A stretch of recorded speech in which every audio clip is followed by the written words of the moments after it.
Dol Guldur. You've heard the name before. The fortress of the Necromancer. The place where Gandalf found Thrain broken. Where Galadriel walked in light and tore it stone from stone. But what if I told you? Sauron wasn't the beginning of Dol Guldur's darkness. What if the evil that wasn't planted, but awakened? This isn't just a fortress. This is something much deeper. A place where the world forgot to heal. A hill that remembers what others want to forget. This is the story of Dol Guldur, the Sorcerer's Hill, the nameless shadow before the shadow we knew, and we begin before Sauron, before the name Dol Guldur was ever spoken, where the evil really began. Part 1. The Hill That Watched and Waited. Long before it bore the name Dol Guldur, before even the Greenwood darkened and became Mirkwood, there was a hill, just a hill, bare, windswept, and oddly still. Its slopes were steep and stony, flecked with patches of moss and thornbush, as though the forest itself refused to claim it. The crown was strangely flat, as if shaped by some forgotten hand, and when the wind passed over it, it made no sound, no rustle, no whisper, only silence, watching. On the western edge of the vast forest, perched like a stone among leaves, it offered a clear view to the Anduin and the east beyond. The dwarves of Khazad-dûm once passed nearby on their trade routes. The Elves of Lothlorien hunted and patrolled the forest's outer edges, and in even older days, the men of the north built sacred waystones nearby, long since vanished beneath ivy and soil. To most, it was simply a place. But to some, it was something more. In ancient tales, spoken only in whispers among the Sylvan Elves, there is mention of Amon Lanc, the naked hill. It was called that because no great trees grew atop it. The forest seemed to bend around it, leaving the crown of the hill bare. That alone was strange, but the elves believed the land did not want trees there, that something had once happened on its summit, long ago, during the Elder Days, something that made the earth turn away from growth. No one remembered what it was, only that it was avoided.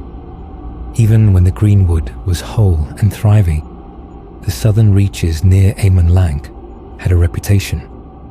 The animals acted strangely. The wind moved in unnatural ways. Songs of the stars fell flat in the air.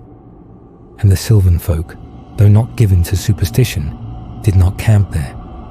Was it just an ancient caution, a tale to keep the young from wandering? Or was it something older? Tolkien never directly says what lay beneath Amon Lanc before Sauron's arrival, but in the histories of Middle-earth, there are patterns. Power gravitates to places where the walls between worlds are thin. We see this with Weathertop, with the Barrow Downs, with Mount Graham, with the Dead Marshes, places where time folds in on itself and memory clings to the stones like moss. Could Amon Lanc, what would become Dol Guldur, have been such a place? A wound in the world, never quite healed. In Unfinished Tales, Tolkien hints that even the name Dol Guldur was not given immediately. The darkness grew slowly. The fear was gradual. It was not like Barad-dûr, raised by command and malice. It was a claiming, not a construction. Which leads us to something unsettling. If Sauron came to Dol Guldur around Third Age, 1050, then for over 3,000 years, this hill simply sat, undisturbed, waiting, watching. And when Sauron chose to return to Middle-earth, in secret, not as a king, but as a whisper, why did he choose that place? Out of all the hidden corners of the world, why Dol Guldur? Unless he was called there. Drawn to something that already waited, a shadow before the shadow. And if that's true, if Dol Guldur was always watching, then perhaps Sauron didn't make the hill evil, Perhaps he only awoke what had never truly slept. Part 2. A Whisper in the Greenwood. The Greenwood was once the crown jewel of Middle-earth's forests, second in size only to the ancient forests of Beleriand that were lost beneath the waves. It was vast, proud, and alive. Birds filled the canopy. Elves roamed freely beneath its boughs, singing songs to the stars and sharing tales in glades untouched by time. But sometime after the turn of the first millennium of the Third Age, that began to change. And the change, like many of Middle-earth's deeper tragedies, did not come all at once. It began at the edge, subtle, creeping. First, the animals grew restless. Beasts of the wood that had long coexisted with the elves began to disappear, or worse, act with unnatural aggression. Packs of wolves began to move as one, too coordinated, too purposeful. Birds that once filled the southern branches with song fell silent. Some stopped migrating altogether, as though they feared the skies above that place. Then the plants responded. Vines grew more erratic. Thorny underbrush choked paths that once ran clear. A mildew smell hung in the air even in summer.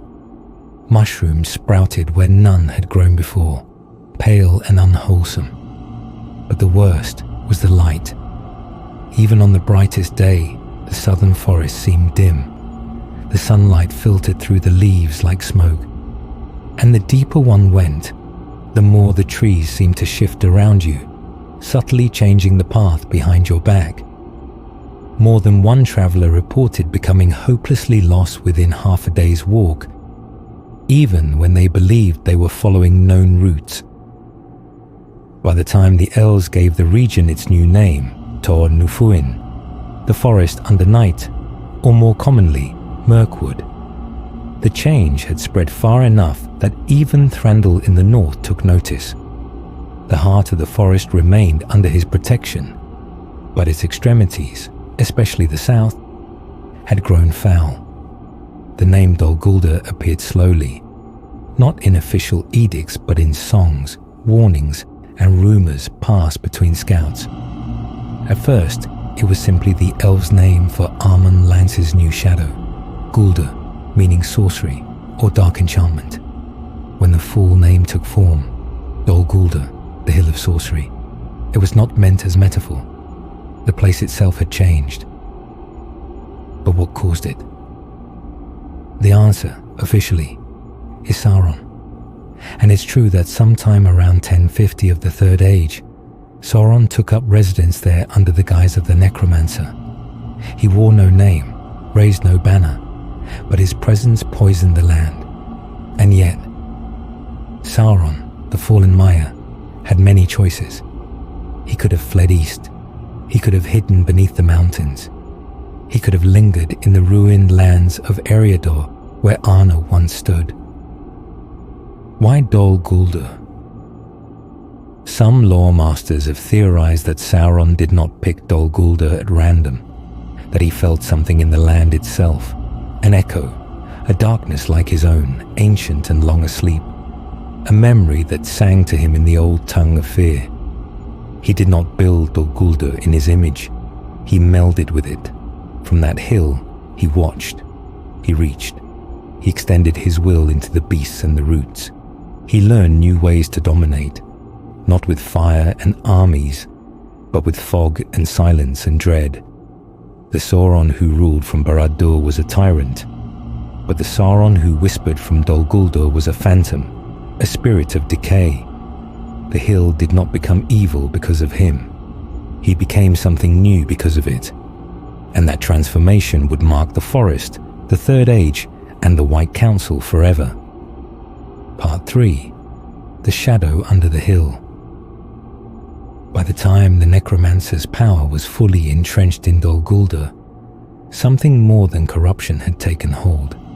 It was transformation, not just of the hill or the fortress itself, but of the very laws of nature that governed the southern Greenwood. The trees had twisted, yes, and the air thickened with dread. But now strange things were awakening.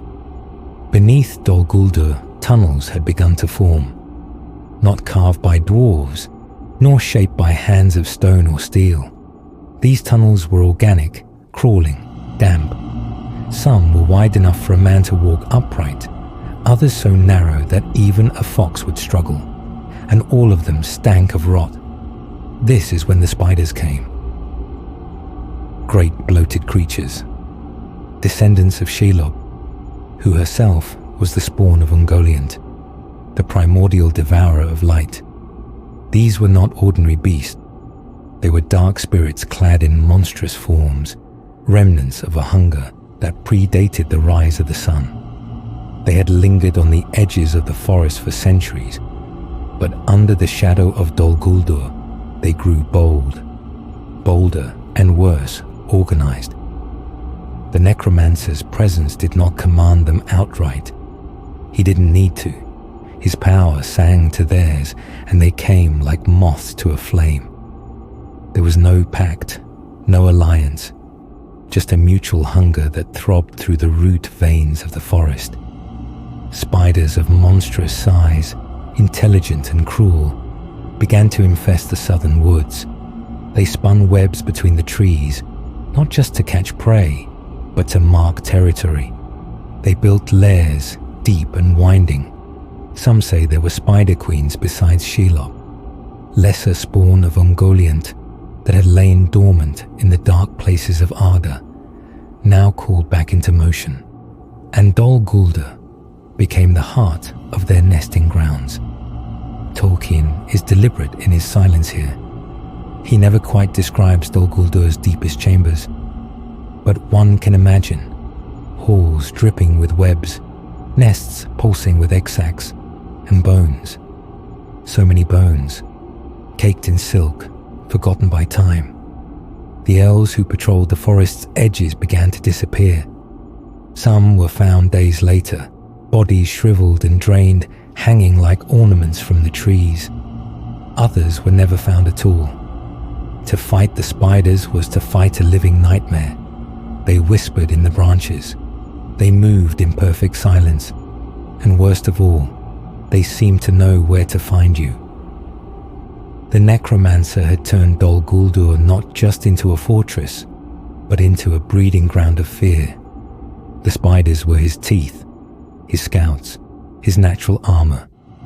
Creatures of shadow that required no command, only the constant radiation of his malice to guide them. It is during this period, sometime between 1100 and 2000 of the Third Age, that Dol Guldur became something alive. The fortress, the spiders, the creeping blight in the trees.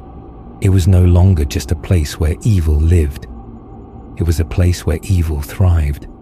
And yet, during all of this, the wise still hesitated. They debated, argued. Saruman insisted it was not Sauron, that it was merely a Nazgul or a lesser sorcerer from the east. Gandalf was not so sure, but without proof, they could not act. Meanwhile, the fortress grew more entrenched. Rumors spread among the folk of Rovanion, of black-cloaked figures slipping through the woods, of strange lights near the hill at night, of dreams that clawed their way into waking thought. Dol Guldur had become more than a hidden lair.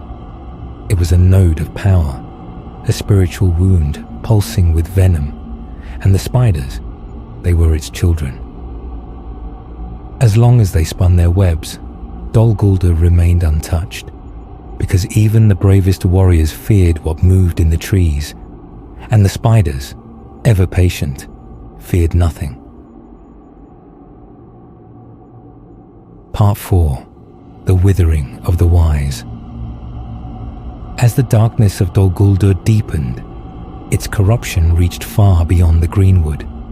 Like smoke that seeps through every crack, it slipped into dreams, decisions, and the hearts of even the greatest minds in Middle-earth. The White Council, formed in the Third Age to combat rising evil, became increasingly aware of Dol Guldur's presence. It wasn't just Gandalf who saw the signs. Galadriel, wise and watchful, had long felt the tremble of unease growing from the south.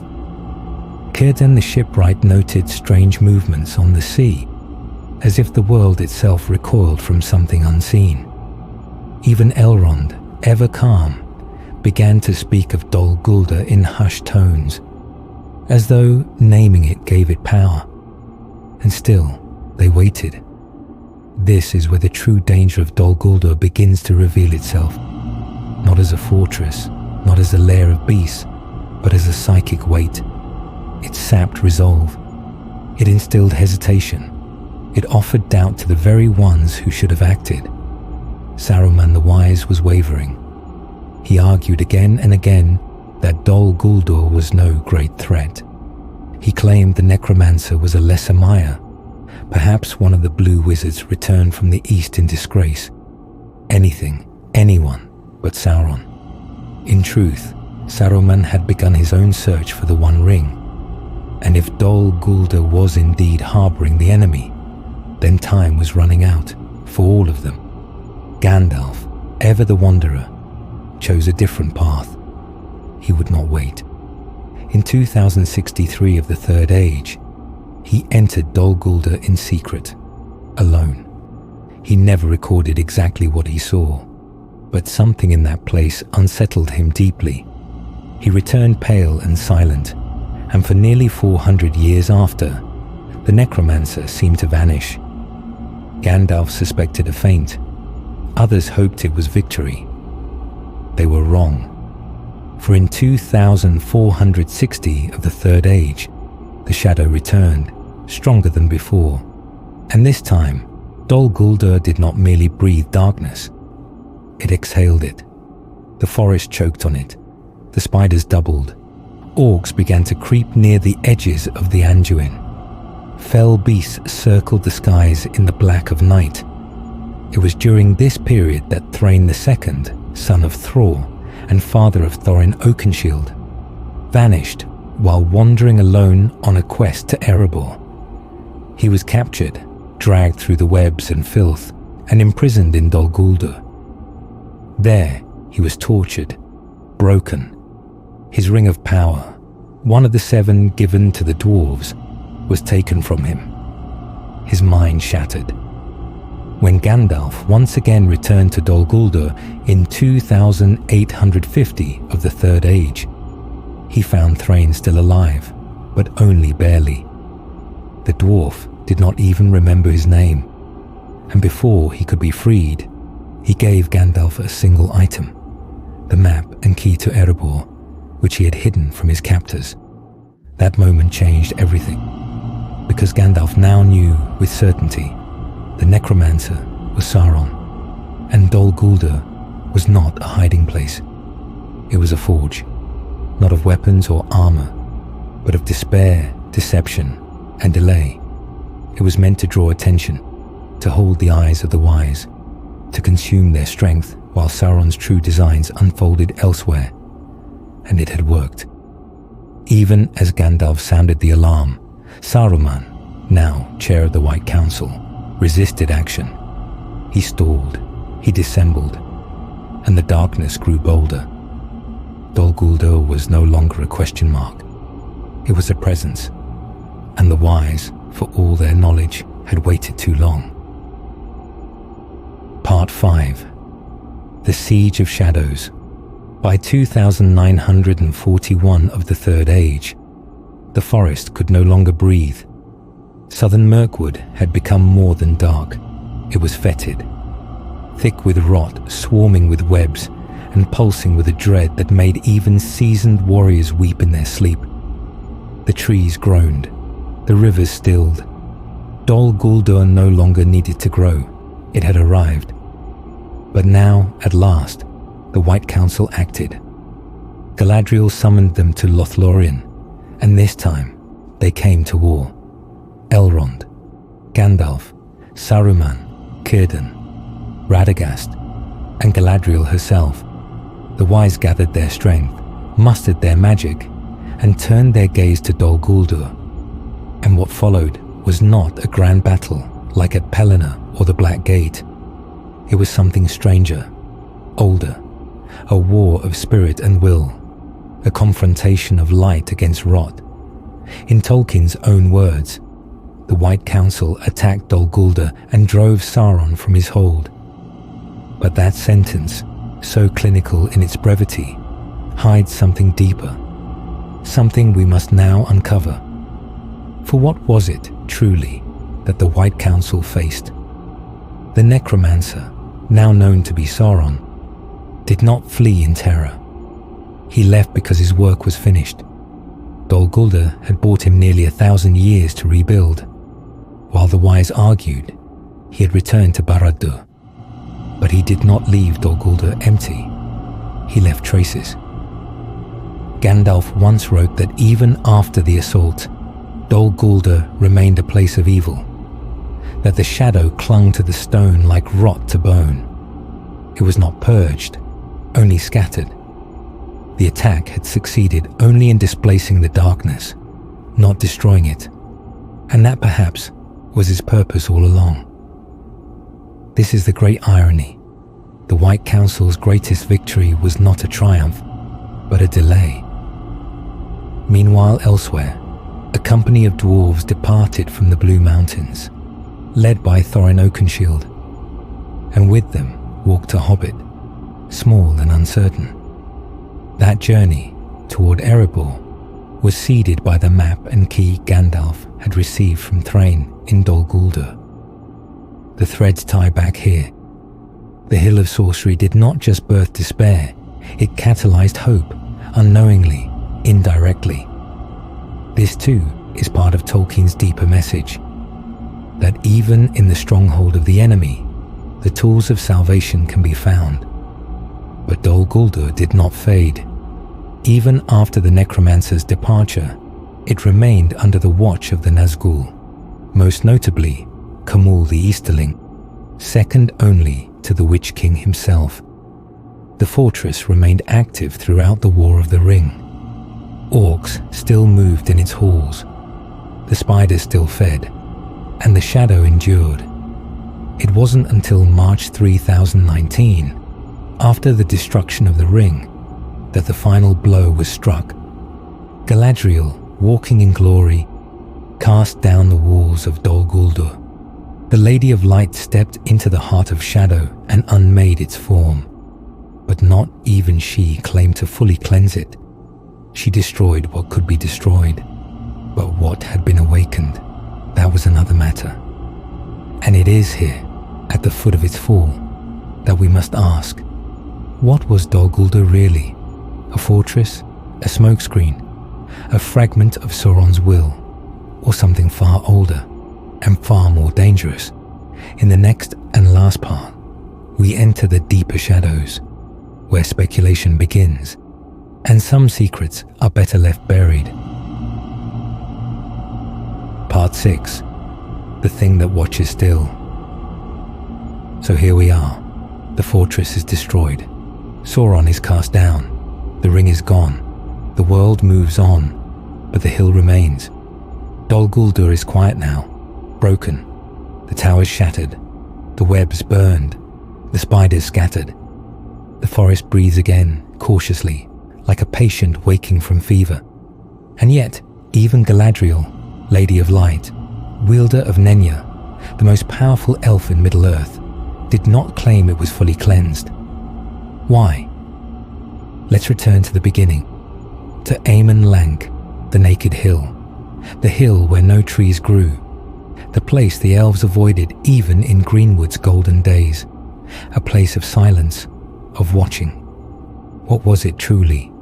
The answer is never given in canon, but the clues Tolkien left, deliberate, careful, chilling, suggest something older, something untouched even by the shaping of Arda.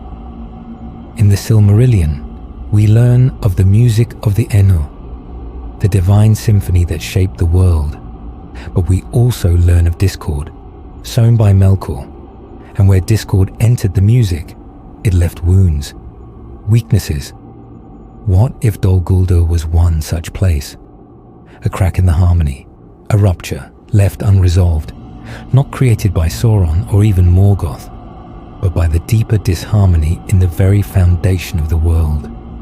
That would explain why Sauron was drawn to it, not simply for strategy, but because it resonated with his own unmaking.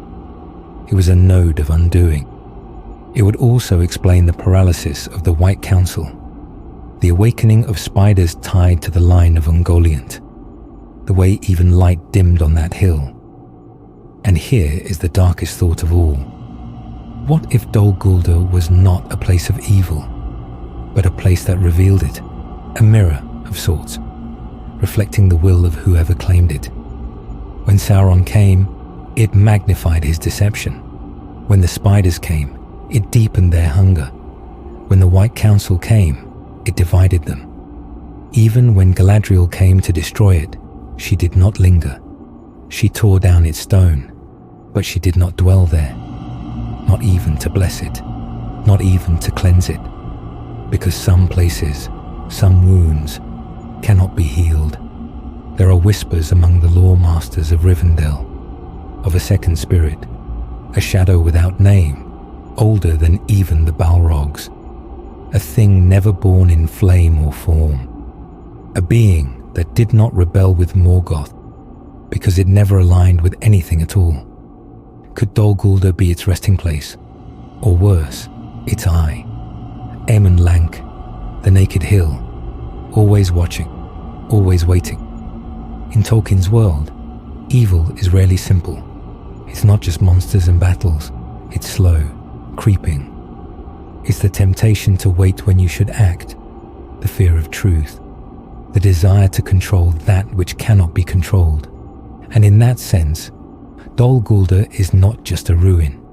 It is a lesson, a monument to delay, a fortress of forgotten warnings. And now, in the Fourth Age, it stands. Overgrown, yes, empty perhaps, but never silent, because some places remember, and some shadows cast long after their makers are gone. Thank you for listening. If you've stayed with me through this whole journey, you now know Dol Guldur for what it truly is. A mystery that was never meant to be solved, only watched